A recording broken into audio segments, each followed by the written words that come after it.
पाक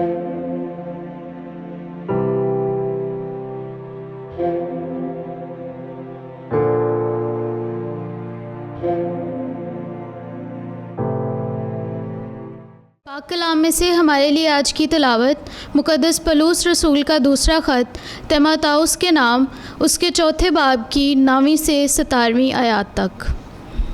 मेरे पास जल्द आने की कोशिश कर, क्योंकि दिमास ने इस दुनिया को पसंद करके मुझे छोड़ दिया और तसालुनीकी को चला गया, और क्रिस्कास गलातिया को और तीतुस दलमातिया को।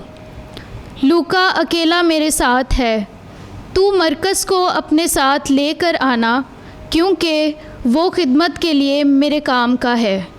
मैंने तुकिकुस को अफसोस में भेजा, जो चोगा मैं तुर्वास में करपुस के हाथ छोड़ आया हूँ।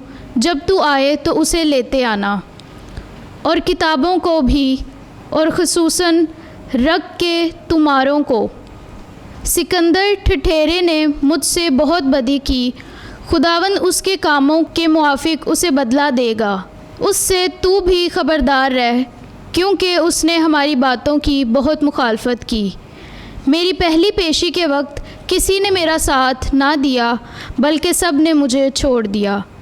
काश कि उन्हें इसका हिसाब देना ना पड़े, मगर खुदावंद मेरे साथ रहा और उसने मुझे मजबूती बख्शी कि मेरी मुआरफत मुनादी पूरी हो जाए और सब गैर कौमें सुन लें, और मैं शेर के मुंह से छुड़ाया गया। पाक कलाम का पढ़ा और सुना जाना हम सब के लिए बाइस बरकत हो। खुदावंद का शुक्र हो।